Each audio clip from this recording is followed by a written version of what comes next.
Hello, everyone. Welcome to William and the Magic Box. Today on our show, we are going to have Trey. Trey is from Dublin in Georgia in the USA. So let's see what Trey has to say. Enjoy the interview. Hello, Trey. How are you? I'm good. How about you? I'm very well. Thank you so much for taking the time for the interview today. Thank you. Oh, no problem. I'm happy to be here. Is that your bedroom? Looks amazing. It is. Yeah, this is the master bedroom. Wow, what a beautiful bedroom. Thank you. My office is also set up in here. So like the office is like to the side and then my room's back there. Amazing. And I believe it's a good weather today. I believe it's quite beautiful out there. Well, actually it's storming here. Like we've had a lot of rain for like the last 2 weeks. It's kind of let up right now. So thankfully it's stopped. But yeah, I mean, I'm hoping it will eventually clear up for the weekend. I see. How is it there? Actually, London, today it's kind of the same as well. It's a bit cloudy, but it's not warm, it's not cold. It's kind of, the autumn is arriving. I can smell the autumn, the fall, you know what I mean? Yeah. I can feel it. I think today was the first day of autumn. I'm not sure, but this next few days, the first season just arrived now, and it's my favorite season. I love the autumn. Really? See, yeah. I'm opposite. I like spring. I love spring. I see. Trey, tell me, where are you from? So I am from Dublin, Georgia. It's like right there, middle Georgia. Kind of the southeast of the United States. I see. And that's the place where you were born and raised? It is. Yes, it is. So tell me a little bit about Dublin in Georgia. Tell me what's the best part of living there? What's the city is unique? What's something unique about the city? Well, honestly, for me, it was just it's home, and I came back here.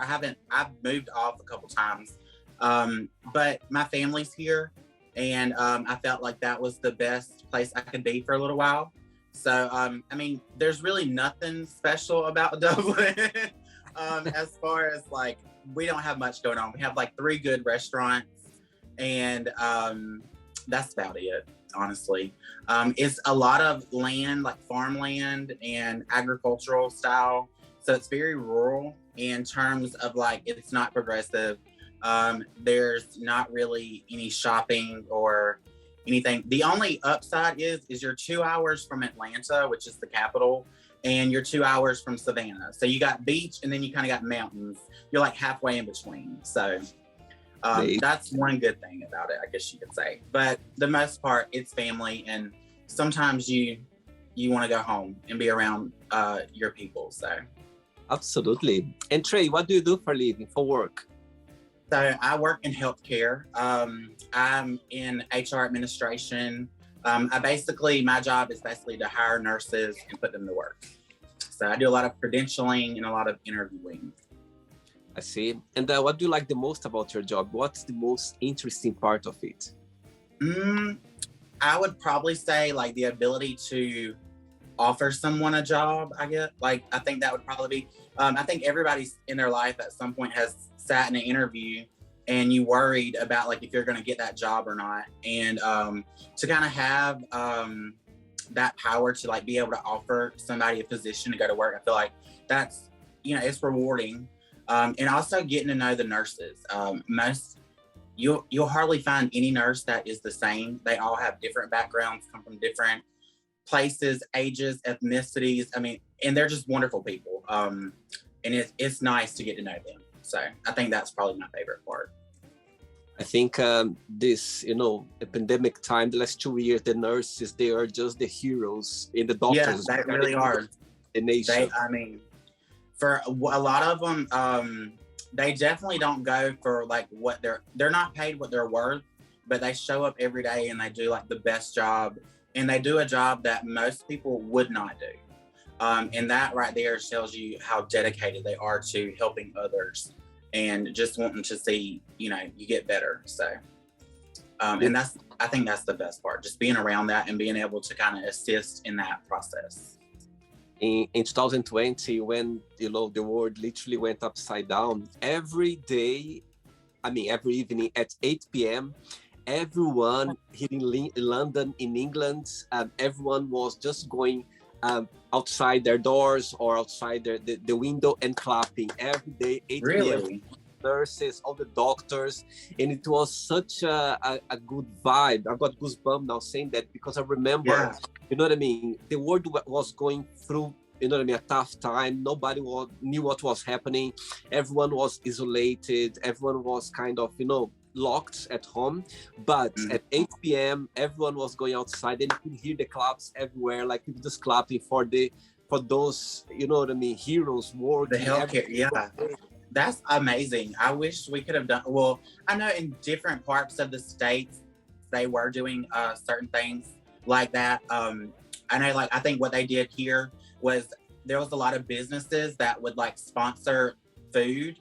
So basically they would just send tons of food to make to basically feed breakfast, lunch, dinner. There was always some kind of good food, something that you typically would not have on a work day. So I think that was really cool. I thought that was neat. A lot of the businesses stepping up and doing something like that. So it's so fascinating to see that, because the world literally was isolated. Everyone was isolated, but at the same time we got very connected somehow. I think that that was the most joy part of seeing the world facing a tragic moments around, but at the same time everyone was trying to do their best to support the ones who was working every single day, was the front line of the situation. And I think it was just amazing to see everyone expressing their love the most they could. Just clapping was already imagine the energy around here, just people clapping to them. Imagine. Yeah, that is pretty cool. That's neat.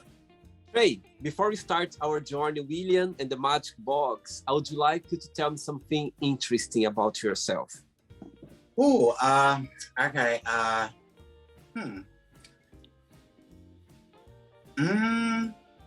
guess I have a very old soul. Most people have always said you're a 75-year-old man trapped in a 30-year-old's body, because I do act like an old man. And so especially when it comes to my lawn and the grass, and I love antiques. So I'm not really big into modern style furnitures and stuff like that. And they're you're such an old man. And the way I dress, well, I guess you would be would be considered elderly. So they're not right or wrong. It's just the way you feel comfortable, the way you feel yourself, and some people appreciate that for sure. Yeah Absolutely. Right, are you ready to go on a beautiful journey through your memories in life and to share your point of views? Yeah, let's go. Amazing. Welcome to William and the Magic Box. This is my best friend.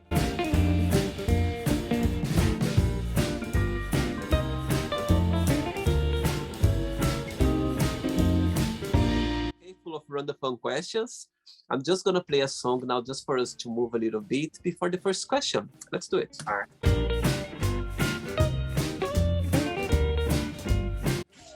Okay, Trey. So before we start the game, through the journey, if there is a question that you don't want to talk about for some reason, you don't want to answer, always can change, okay? Okay. First question for you is, what is something you wish you could do every single day? Oh, be on a boat. Tell me why. I don't know what it is about water, but water makes me the happiest person in the world. I find I'm so at peace on a boat majority of the time. I spend a lot of my weekends on a boat at the lake here, which is about 45 minutes up the road. I don't know, normally when you're on a boat, you've got your best friends, the dog, you're having a good time. There's good music, there's sun, it's just one big party on the water. So I would probably have to say a boat. I could definitely, if I had all the money in the world, I would be on a yacht 356 days a year, just port to port everywhere. Wow. And you always had this connection with water, with the nature? Ever since there's actually a picture of me that my mom has, and I was 6 weeks old, and I was sitting in the captain's chair of like my grandfather's boat. And he was driving, he was holding me. And I guess I just have always had like really good time. I've always been connected. I spend a lot of time outdoors. I actually even have like an outdoor living room per se. Like I'm outside 90% of the time. Wow. And do you have siblings as well? I am an only child. Oh, wow. I am an only child. Yeah. Spoiled? A little bit. I kind of got the best of both worlds. On my mother's side, her mother had 5 children, which in turn there was 14 grandkids. Majority of all of us were a year apart, basically. So we were all together. A lot of us even graduated school together. Now on my dad's side, there was 2 grandchildren, and we're like 17 years apart. So I was kind of like an only child, only grandchild on one side, and then I was just thrown into this big bunch of kids over here. So I kind of got the best of both. So yeah, I can be very spoiled at times. I think that's probably one of my biggest flaws is I've gotten so used to always having it my way. Amazing. Next question, let's do it. Say again? I was something that keeps like out of the corner of my eye, but it's the fern on the front porch that's moving with the wind. I was like, what is that? But it's the plant. You're good. Next question for you is, what do you consider most romantic? Let's see.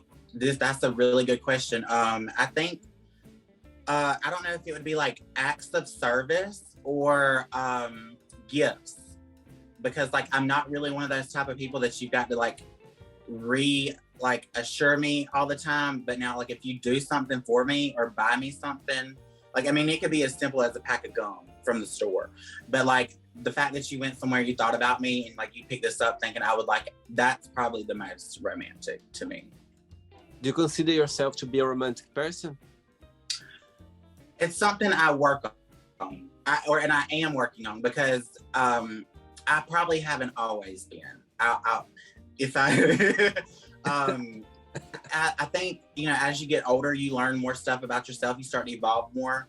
I probably have been a little selfish in some areas in that aspect. And that's something that I really, in the last year, have tried to work on, you know, and try to like create better ways of like going about it. Cause I've not probably always been as loving as I am now. I will say that. Yeah, I think just the fact that, as you said, you work on it and you know already, it's half of the way the journey, you know what I mean, already, half of the way the journey, because when we realize our things that we need to improve or to work on or maybe to change, you know what I mean, it's already halfway because we want to improve, let's say, you know what I mean? At this point, we've acknowledged the problem. And that's always, and that's a huge step because a lot of people go through life never really everybody else knows, but they never really truly believe it. And it's like, once you kind of figure it out for yourself, you're like, oh, I can fix that. That's no problem. Like, so. Absolutely. And make us a better person, I believe, as well. Mm-hmm. Yeah, that's true. Next question. Let's do it. Okay, Trey from Georgia. Next question is, what 3 things are you most grateful for? Ooh. Well, I would have to say, of course, life. I mean, just waking up every day is a gift in itself. Let's see, friends and family probably be the best 3 things. And most of your best close friends, they live as well in Georgia, in Dublin, or different parts of America? They're kind of spread all out. I have a good group. I have like one best friend that lives here. I have a couple on the coast of Georgia. I have some on the coast of South Carolina. They go all the way up to like New Jersey. Like I've got friends all over the place. Like in college, I met a lot of people that were not from Georgia, and I actually become some of my best friends because I just thought that was so cool because I had finally, for once, been able to see what other people are like and not just like how everybody is basically the same where you live at. You know what I mean? So it was like something different. I like difference. So, but I've got them everywhere. Very good. Next one. Let's do it. Before the next question, as you said, how much you appreciate your job, how much you like it. But there's always a challenging part as well. What that would be in your opinion, if you can share? The most challenging about my job or what I don't really procure? Yeah. Honestly, I really don't have one. The only thing that I don't really care for is like my salary. I think we all want like more money. I mean, that's just like a given. I could be paid more, but for the first time in my life, I have a job where I really could not tell you that there was anything bad about this job.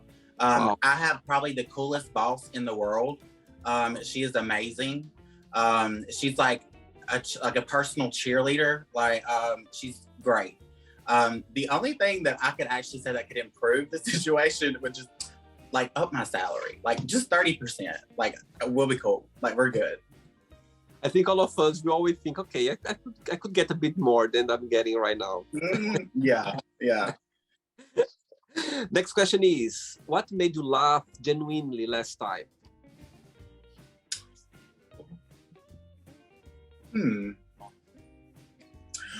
Oh, okay. So this past weekend I was at the beach and this lady came out of the restaurant and like immediately a scene from a movie started playing like in my head, and I just like bust out laughing, and everyone at the dinner table was like, "What are you laughing for?" And I'm like, nothing. Like I'm not, but it was just like I saw that lady come out the door, and it was just like a scene from like this movie I watched recently, like just started replaying, and I was just like dying laughing. And it's one of those things that you don't want to laugh about because you don't want it to be funny, but it really is. Like, so yeah, I think that's those situations is quite hard for us, you know what I mean, to stand still because we literally want to laugh but can be inappropriate sometimes. Yeah. And I'm that person that if you're ever in a serious situation, do not look at me because I'm gonna say something, do something, I'm gonna be laughing. So that's like my form of really my go-to emotion is I'm probably gonna laugh. Even if it's not funny, I'm probably gonna laugh. So yeah. Are you the kind of person that, for example, myself, if I with some in a place or in a situation where everyone is very serious about something, and if I see somebody like this, of course, depends the situation as well. But I had so many situations where I need to be like kind of, I don't know, like stand still or not, show emotions, and for nothing, for no reason, I start laughing, and it's horrible. It's horrible because I start, you know what I mean? I call it, William, please just focus on something else. But that's the more I try, the most it's difficult to hold. Oh, you're preaching to the, I mean, and this sounds terrible because like the worst situation for me was I was at a funeral one time and I saw something and I'm like dying laughing. All these other people are like bawling their eyes out crying and I'm just like hysterical. Then like it kind of started a chain reaction because like some of the people are really like, why are you laughing? And I'm like trying to tell them why I'm laughing. And then now they're laughing because I'm laughing. And everybody's just looking at us like, y'all are being very, and I'm like, see, this is why, like, well, I guess the good thing, the upside of that is you can always count on me for a laugh because I'm gonna do something, say something, have some kind of mannerism or gesture or some little saying that's just gonna take you off guard and you're gonna be like, what? And then, so. I have some friends like that. I cannot be with them in certain, very serious moment or serious situation because if I look at their face for no reason, I'm gonna. And I could tell you so many stories. And I remember once as well. What makes me laugh? I know it's bad. I'm not proud of it. But for example, if someone come up, it depends the person as well. If they come to me like with this face, like something bad happened, like when they pull their face, like, oh my God, this for me is the worst, because for some reason it makes me laugh. I remember once I was at work, and always being very kind of laughing, or very kind of positive and this and that. And I remember I arrived at work and this girl was on the computer, and I could see her like sit there. I was like, oh hi, how are you? Like this very, you know what I mean, like uplifting way. And I was like, oh hi, how are you? And she looked at me with this face like, oh William, I'm quite sad because I think it was her grandmother, her aunt passed away. But the way she looked at me and the way she kind of pulled this face down, I literally, oh my God, I pretend I was coughing because I need to leave the place. Because I was like, because literally it was here. You know what I mean? I didn't want to laugh in her face, but I had so many situations, Trey, you have no idea, that I literally need to hold myself. But anyway. I get that. I feel your pain there. It comes from a good place, you know what I mean? Sometimes it does. It's always from a good place. But sometimes it's hard to, in certain situations, it's hard to portray that or convince them otherwise. So. Next question, Trey, let's do it.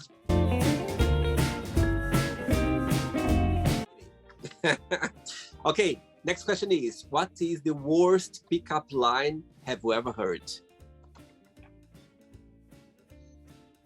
I honestly do not know, but now I did hear one this morning that I thought was hilarious. And this girl, interviewer was asking this girl about a pickup line, and she said, I never worry about, or she's like, I don't focus on pickup lines. I'd rather be pinned down or something like that. And it was just like hilarious the way it was, like so sarcastic. And it was like on TikTok, and I just died laughing. Just like, but it was hilarious. But I'm really not sure, because like, I'm the type of person that's like kind of like, you have to make the first move. Like, I don't make the first move, because I growing up in the South, everyone is nice to everyone else, regardless if you like that person or not. We're gonna be nice. We're gonna bless your heart, this, that, and the other. And so growing up, I just thought when like guys were being nice to me, that was just them being nice. Like, I wasn't sure, like I didn't know, like I wasn't picking up on it. And I've had several of my friends like, oh, he's hitting on you. And I'm like, no, bro, he's just being nice. But so I don't know, because I'm very shy when it comes to that kind of stuff. Trey, saying that, let's say, maybe someone like watch the interview now would like to go out with you or to meet you or go on a date with you. What this person must have and what this person must not have to get your heart, let's say. Well, they don't have to be rich, but they need a job. And I guess like somebody that's actually got like that can be committed, I guess. I'm really not one for like casual stuff. Like, of course you go on a date with somebody, you don't really like them, of course it's, but at the same time, like if you go into something, you need to have the ideology that this is gonna probably work out and this is what I'm gonna be. I like consistency. So, Amazing. Ready for another one? Yeah. Let's do it. Let's do it.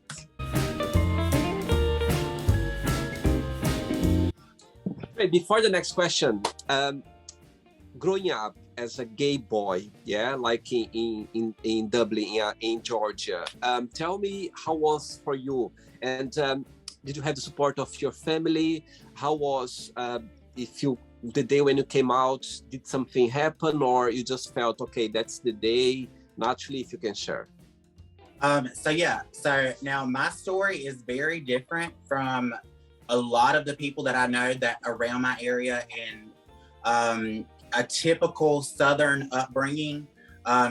So luckily for me, I always had support. I never really had backlash. I think there was one person in my entire family that really didn't care for it. But like my mom they pick on her and call her like the rents mafia, where she's not, but like she's like kind of like that Billy, not really a bully, but like she's just very like straightforward. Like you get what you get with her, and she will always tell you the truth whether you want to hear it or not. So funny story, I actually had like a cover up, like a girlfriend, and she was not my girlfriend, she was my best friend, but she just would lie to everybody and tell them that we would, and that started from like 6th grade up until like high school. Well, finally, this girl that I knew and like hung out with, she told everybody in the school that I was gay. So eventually I had to like, own up to it, because like I've been, there have been rumors for years. So of course, like I came out. Well, my mom found out, or she asked me, and I finally had told her, like, yes, I'm gay. And so, she kind of like had the talk with the family. Like I didn't have to talk to them. Like she talked to them, basically saying like, if you got a problem with my son, you got a problem with me. Wow. This, that, and like most people are kind of intimidated by my mother. So like if they did have a problem, they wasn't gonna say they had a problem. Well, she didn't want to tell my dad.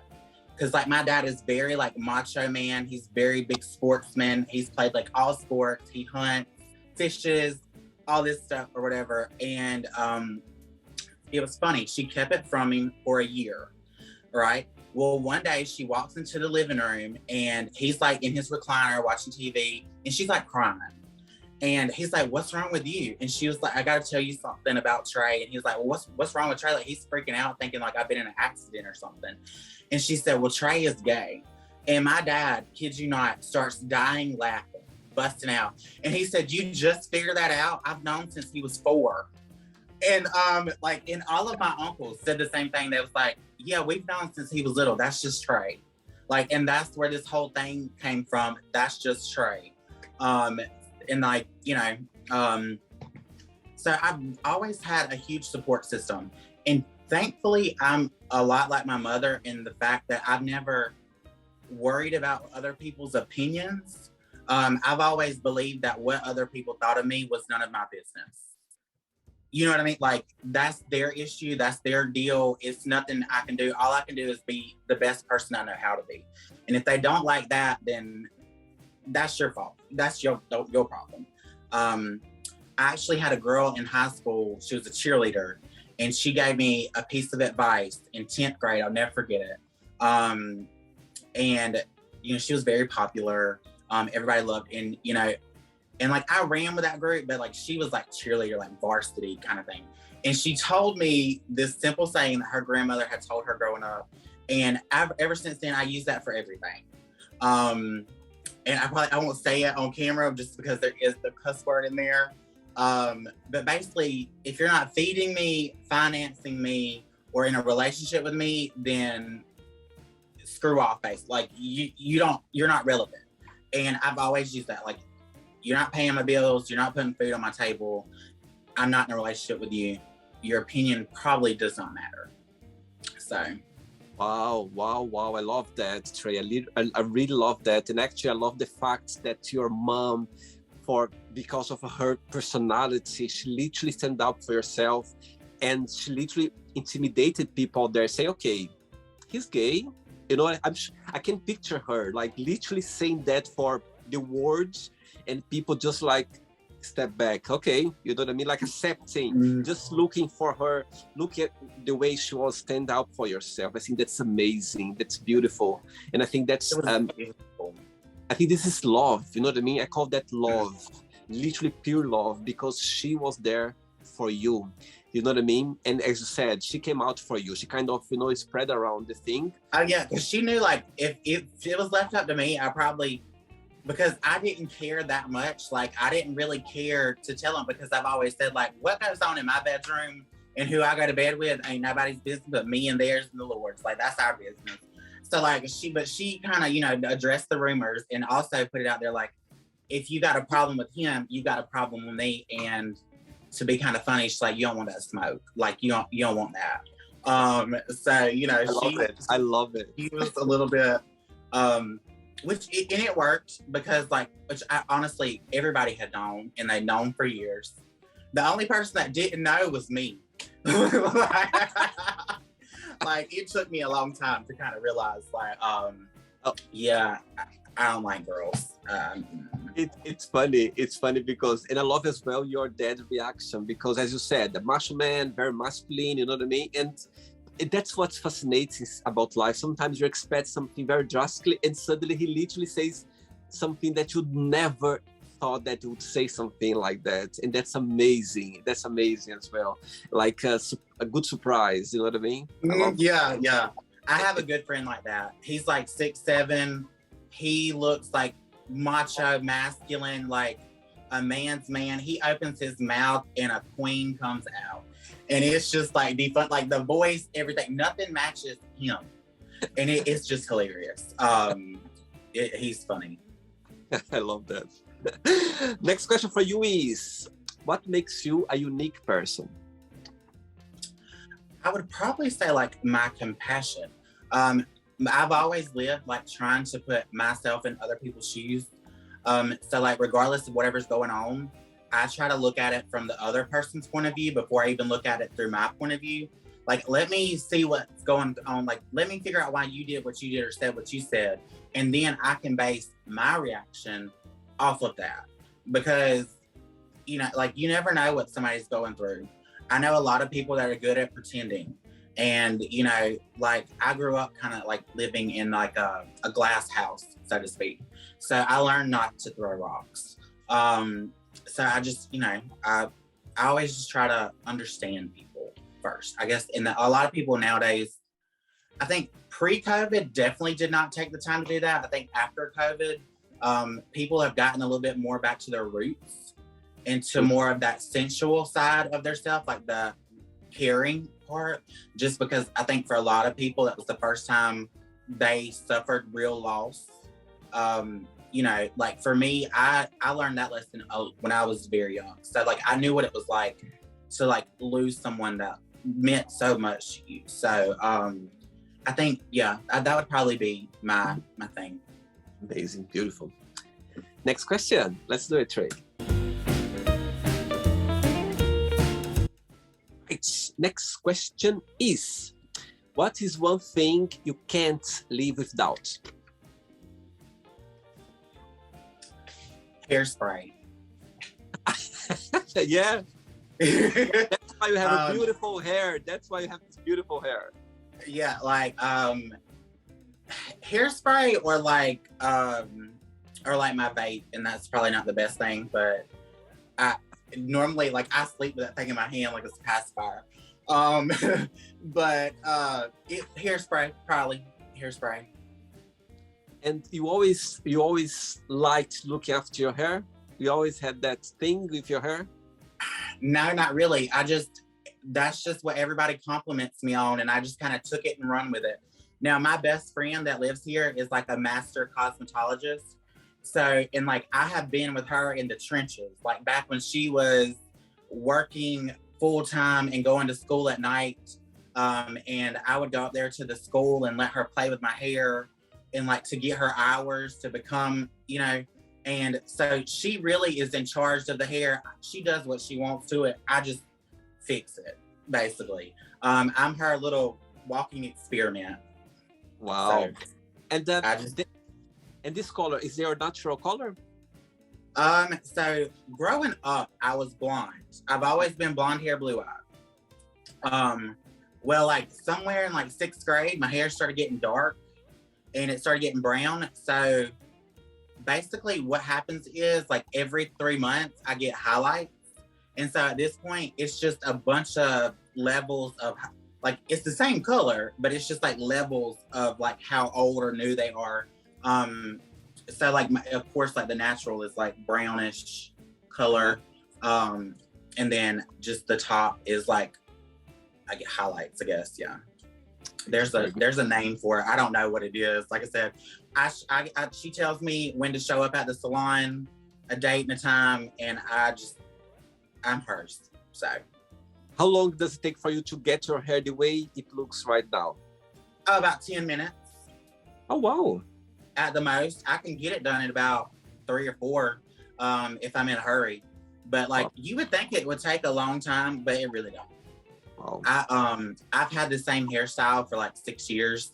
So like basically just put some stuff in your hair, go to the back, throw a little comb around the edges, you're good to go. Hairspray, done. Oh yeah. Yeah. Now me, I have probably kept Kenra Beauty in business because I only use one type of hairspray. And there's probably a good $20 worth in my hair right now. So. Trey, I have 3 questions left for you, okay? Let's do it.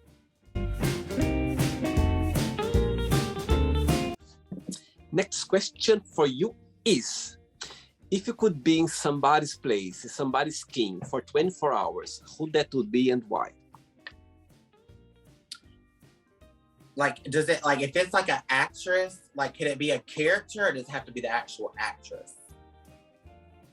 Either way. So I'll put it like this. All right, there's 2 people. I'm gonna do a 2-parter. All right, and this shows you how, like, what you were talking about, like the surprise. I could either be Suzanne Sugarbaker from Designing Women, which is played by Delta Burke, or, and here's the flip side where you're gonna be like, where does that even come from? Jerry Clower from Yazoo City, Mississippi, and he died like 20 something years ago. He was born in like the early 20s. He was a comedian back before there really was a comedian, a thing such as a comedian. They were known as humorists. Oh, now, but see, like you're from the UK, I would love to be like Mr. Humphreys from Are You Being Served? I could be him too. So honestly, I couldn't pick. Like, it just depends on what day it is and like where I'm going. I'm a natural Suzanne though. I will say that. Wow. But I'm more compassionate than she is. You can be in different place, different time, different moods of your life. Amazing. That's the hard one. That hard. 2 questions left for you, Trey. Let's do it. Before the next one, okay, let's say I had a few guests actually on the show from Atlanta, but you are my first guest from Dublin. Amazing. I never knew that there was a city called Dublin in Georgia. It's just amazing, fascinating. And majority of our ancestors are all from Ireland. Yeah, so that's where it comes from. We actually hold a month-long St. Patrick's Day festival. They basically paint the town green. So yeah. Now, my family is Irish and Scottish, and they came to Lawrence County in 1776, actually. Right. So we've been here for a couple hundred years. Right. My question to you is, for you growing up in Georgia, in your opinion, what Georgia stands out compared with the other states in the US? What's something about the state that it's unique or something different? And I'd like you, as you said about you've got Scottish and Irish. I would like in your, you know what I mean, accent that your family. I would like you to answer this question on your best Scottish accent. Oh Lord! Can you do it? I'm just teasing you, but can you do it? Oh, Scottish. I'm trying to think. I probably can't. Like Irish, if you want to like to do Irish. Lord, that's even worse. I think I could do Scottish better than I can do Ireland. And that says something because like I love Mrs. Brown's Boys, so I should be able to talk like them. That's gonna be hard. I'm just gonna do it like in my southern accent. So like I guess for Georgia, the people are some of the nicest you'll ever meet. Everybody is loving. Majority, not everybody. If they're not loving, they're probably from somewhere else, and they just live here. But if you was raised in the South, there's some good folks around here. They won't feed you, give you anything you need, and the food is amazing. The country cooking, like you always hear them talk about the food in the South, and not many times will you hear them talk about food in New York. So we'll put it like that. Like we have in the tradition, I look like in, you know, not all traditions are good. And they've kind of got rid of the bad, but for the most part, the families, the network of the families, sticking together, being like having grandparents that are very involved in your life, which is not as normal as you'd think it would be. Like most of all of us don't know any difference, but I have a lot of friends like from up north that they didn't grow up with their grandparents like living 3 houses down and spending all the time in like the extended family, like great aunts and uncles and great grandparents. It's just a real big network of family. I love that. That's one thing I've noticed that you don't see a lot of places. Not in like in other parts of the U.S. I put it like that. The Southeast, that little what they call the Bible Belt, is very big on that. What's a Bible Belt? So the Bible Belt is actually a term described the Southeast. Basically, that is like where all of a certain group of people live, like that. Basically, so I know you know what the Bible is, like the like Bible. the Bible, yeah, like these, you know, whatever. So like that is that is like from Louisiana on up to like North Carolina. It could go into Texas. Yeah, you probably could. Yeah, Texas. But that's where you're like hardcore religious people. It's not as rough as it used to be. I think we're starting to get a little bit more liberated. The younger generations, my generation, is now I still have, you know, a grandmother that's on every committee at the church and is there every time the doors are open. And I love that. It's not me, but I love that. You know, it's funny. Easy, very good. Next question for you is, what would your ideal life look like?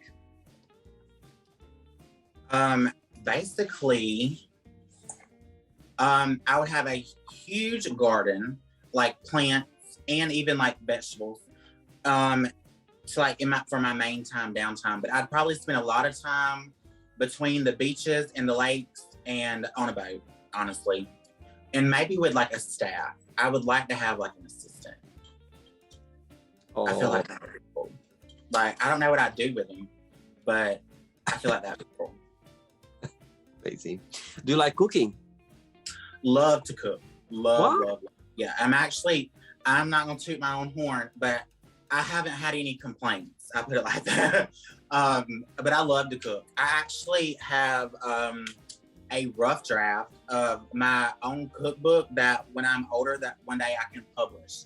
And I've been like collecting all these like sayings that will be like kind of featured in with the recipes. But yeah, I have like a binder in one of my drawers of like a rough draft cookbook because I love it.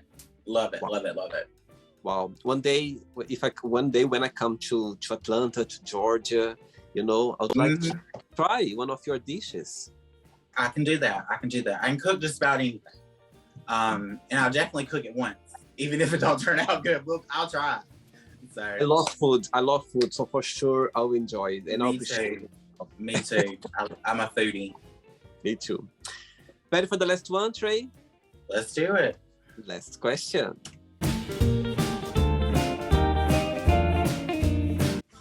Right, but before the last question, people watch the interview right now. They would like to start working healthcare. As you said, you employ nurses. Yeah, what would be your best piece of advice for those people who'd like to start a career in the healthcare? The way I did it was find an entry-level position somewhere. All right, so looking at my career going backwards, I would have never thought when I started as a receptionist at a urgent care, like a fast med clinic, that I would one day actually be a director of surgery centers, stuff like that, and then moving on to where I'm at now. The best thing is to get your foot in the door and to do your job 110%. Like, you know, some people like, well, I'm not going to work. I'm going to do what my wage allows me. Or I'm going to act my wage. You can, but at the same time, hard work always pays off. You might not see it tomorrow. I feel like a lot of people want that instant gratification. But just get yourself in somewhere working, do your best, build your resume, your CV, meet people, network. It's all about who you know, not what you know. And work your way up that ladder. You can do it. Like, people can do it. Beautiful, beautiful. Last question for you is, what makes you the happiest? Let's see. I would say what makes me the happiest is normally the weekends after payday, and when I'm either at the lake or at the beach, and it's me and I take my dog everywhere. So like we were just at the beach this weekend, and you know, out there on the beach, walking around, having a mixed drink or a cocktail, meeting people, chit-chatting. The dog is like the perfect icebreaker, because like people won't come up and talk to you, but if they see that dog and they're like, they've got 1,001 questions at that point. And so it's just been it's a fun way to like meet folks and just kind of, you know, I enjoy it. And I know he loves it. He's like he'll be 2 years old Christmas this year. So he's around or not? Huh? He's around your dog or not? Is close by or not, your dog? He's actually in the formal living room. He's sleeping. He normally sleeps from about 10 a.m. to about 5 p.m. And about 5, yeah, he's still a puppy. Now, he's 140 pounds, but he's still a puppy. He comes up, on his hind legs, he stands about 4.5 feet tall. Ooh, big dog. And he's thick. He's a big boy. He's blonde like his dad. Ah, really? Yeah, he's blonde too. He's like white and blonde. I'll tell you something now. Actually, a friend of mine said the same thing about what you just said now. When you have a dog, it's impossible for you to go out there to walk your dog and not to make friends, not to get to know people, and sometimes meet someone interesting because it actually makes sense. It makes sense because if I go run in the park, if I see someone interesting, and if the dog comes up, you know, sometimes they run after you, you know what I mean? And I go like, oh my God, that's so cute. Who is that? Yeah. What's his name? You know what I mean? That's how it starts, the flirting sometimes. Yeah. Oh yeah. Like we were, and it's funny you mentioned that because I was literally talking to someone a couple days ago, and they were like wanting to know more about like his pedigree. And I was like, well, he actually has like a really good pedigree. His dad was like highly sought after, you know, like had like a pedigree. And they was like, well, his dad has a really good pedigree too. Like insinuating about me. And I'm like, I see what you did there. I see what you did there. And I'm not gonna lie, that was smooth. But you know, like it yeah. Hold on, let me see. There we go. I had a little notification. My battery popped up or something. You're just giving ideas now for people around the world about that's how to get a man through their dogs, through their pets. Mm-hmm. The key is that, because like, don't go out and buy an expensive dog. Go to a shelter and adopt one and take it home and work with it. There are so many animals sitting in shelters right now that just want a good, loving home.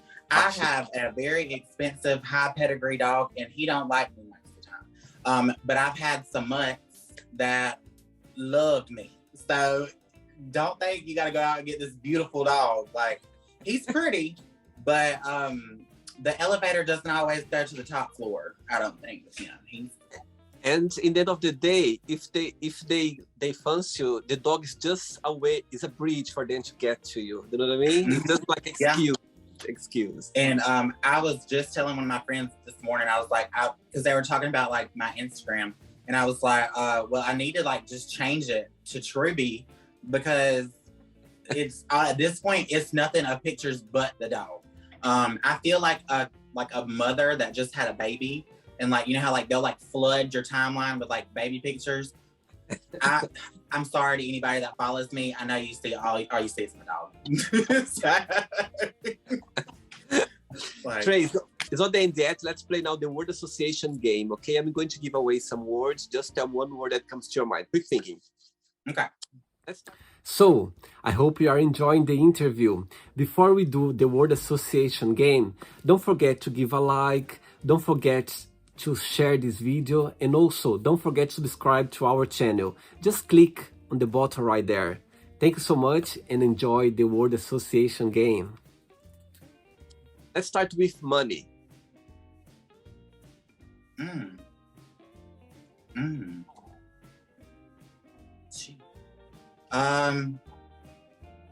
Success. One word for family. Unconditional love. Or It's okay. Yeah. One word for life. living. How about sex? Let's see. Good. One word for love. For what? Love. Love? Dependable. Politics.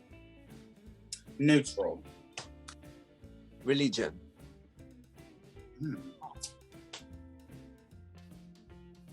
I guess I really don't have just one. All I can say about religion is we all have our person. You know, not everybody's gonna pray to the same God, but hey, do what you do, whatever works. Yeah, I think a religion is a personal thing. You know, it's not to feel what. Yeah. Whatever, you know, at the end of the day, as long as you be a good whatever you are. You know, that's all you can say. Absolutely. So, fear. Heights. Friendship. Loyalty. Like, yeah. Desire. I guess reachable. Okay. Regret. Painful. Success. Hard work. Or persistence. We'll put persistence. Wish.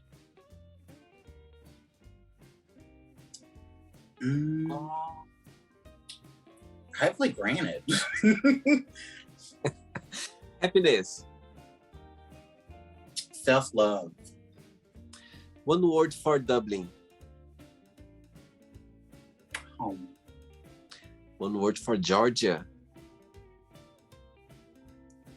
Country. USA.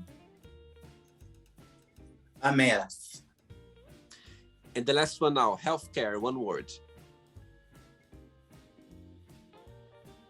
I guess compassion. Good one. Let's pretend now I'm going to meet your best friend for a coffee, and I'm going to ask your best friend, tell me the most beautiful thing about Trey, and tell me something that he still needs to work on, to improve on. What your best friend would say? Oh, Lord. Let's see. She would probably say that there's no telling with him. Probably, she'd probably say I was crazy, which could be true, depending on what day it is. And then, like, crazy in a good way. Like, you never know what you're going to get with me. I definitely ain't afraid to start over again. You know, you can always rebuild yourself, reinvent yourself. One thing I probably need to work on, and which is something I have been working on, is communication. Ooh, that's a very good point. Because I'm that type of person, like, I think it, and just because I think it, I think you know it, but you know, like, in replying to messages, I'm the worst about that. The problem is I will reply to it in my head and will even sometimes go as far as typing it out, but how I do not hit the send button, I never know. But I'm bad about that. So that's why it took so long for us to get this interview done. I'm joking. Probably, because there's no telling how long that message sat in my inbox. I'm joking. You're good. You're very good. joke now. And if I would ask your lovely mom to define you in one positive word and one negative word, what should say? Creative would be the positive because I am good. I'm crafty. The negative, a brat. Right. I'm hard-headed. I'll admit it. I'm stubborn. I can be. I'm trying to get better, but I'm a little stubborn. Let's play now, Trey, and the magic box, and you can ask me a question. Okay, Trey from Georgia, you can ask me a question now. All right, so I narrowed it down to like 3, but I'm gonna go with number 2. If you could make a 20-second phone call to yourself at any point in your life, present or future, when would you call and what would you say? Oh my God, I love the question. I might use this question for the magic box now. Go ahead. I've been like researching for like 2 days. Like I was like, I gotta find a good question. I love the question. My goodness, I'm gonna reach 700 people next month. This month, like in 2 weeks' time, and you are the first person who asked this amazing, like this unique question. I love that. Okay, you put me in the spot now. I love being in the spot. All right. So if I would call myself like for 20 seconds, it says something to myself. My goodness, I love it. Okay, I got it now. I'll call myself, let's say right now, like right exactly this moment of my life right now. And I'll tell myself, right, in 20, I got a lot because it's 20 seconds, you need to kind of, you know what I mean, put the message out there. Right. Okay. You are going in the, okay, William, you are going the right direction. Things are going well, but you need to understand that sometimes it's necessary to slow down a little bit because you cannot make, everything needs to go together. It's not just you, like put yourself like doing everything, but you need to understand that the universe needs to work together, time, everything around you needs to get all together to get to the place. So it's sometimes you slow down for a minute. Don't give yourself a hard time. Just, you know what I mean? Just understand that's necessary. It's necessary. It's part of the journey as well. 30 seconds. You know, a seed has to be planted before it grows into a flower. So sometimes being buried is a good thing. Love that. I love it. And actually, Trey, I love this question because, and actually I love that because I always had this mindset of like give myself a hard time if I don't do things that I planned. But like not long ago, actually, I had a situation that made me understand that it's okay if you don't do something that you meant to do. Don't give yourself a hard time. You need to look in the mirror sometimes and go like, okay, you're doing well. Be kind to yourself. You know what I mean? It's okay to not to do something, or, you know, it's okay. And now you understand that. And I kind of go like, oh, wow, it's amazing to know that. I'm curious now. You said you got down to 3 questions. What would be the first and the third one that you made your list? The first one was, if you could make one rule that everyone had to follow, what rule would you make? And number 3 was, if you could have a never-ending candle that smelled like anything you wanted, what fragrance would you want it to be? My goodness. You have lovely questions. I think I'm going to start working with you, Trey. We should work together. Just holler at me. I'll be glad to see you soon. I got a whole list. There's like 25 of them. Oh my gosh. If you don't mind, my goodness, I'd love to. Oh, no, I do not mind at all. I'm more than happy to share. And when those questions come along, I'm going to mention your name all the time. So you're going to be famous, more famous. We love the fame. Trey, did you enjoy the experience? I did. I had a really good time. I was nervous at first, I'm not gonna lie, because I'm not one to like to take pictures and kind of like be on camera. But it was a really good experience. So I definitely enjoyed it. And I've got that quote for you too, because I remember, so like I went to like my whole entire team at work and made them listen to me go through quotes for a good 30 minutes in a meeting yesterday. And this is what we decided on. It's hardships often prepare ordinary people for an extraordinary destiny. I like that one. Beautiful. Wow. Wow, amazing. I think I'm gonna work with you with quotes as well, not just questions. Hey, I got, literally, I'm telling you, I got a slew of them. There's a whole list. Thank you so much for being kind and sweet, and thanks for taking the challenge. I'm glad that you challenged yourself, and we made we literally made history now, and I'm so glad to hear your stories. And I literally loved when you mentioned about your mom. Literally stand up for yourself in one of the you know what I mean, moments in your life that you were very fragile. Let's say, you know what I mean. You're there, like you don't know how to handle that, and I literally love the story of your mom just being herself. You know what I mean. I love that. She's a mess. She is a mess. Bless her heart. In a good way. In a good way. In a good way. Good and bad. Absolutely. I put it like this. I applaud my father.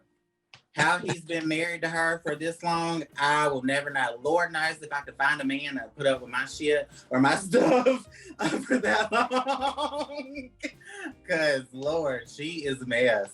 I think you're proud. So loving and such a good person. I'm sure. I think she's, you know what I mean? A lot of people with personality, strong personality. Oh, yeah. Love that. I think they're unique. You know what I mean? They're Oh, unique. come to South Georgia. You will find plenty. We have characters that have missed the calling because they should have been on TV. Wow. Trey, It's a man. regards to your family, to your parents, and you keep in touch. Okay, it was lovely connect with you. Yes, Thanks. yes. Thank you for the experience. I enjoyed it. And I hope you have a good rest of your day. Thank you. Bye-bye. Take care. Bye. So, did you like the show? Don't forget to give a like, share it, and also don't forget to subscribe to the channel. And if you'd like to be part of the show as well, first, subscribe to our channel, and after that, just go to our website, www.williamandthemagicbox.com, and send us a request saying why do you like to be part of the show. And I see you there. Bye bye, see you next time.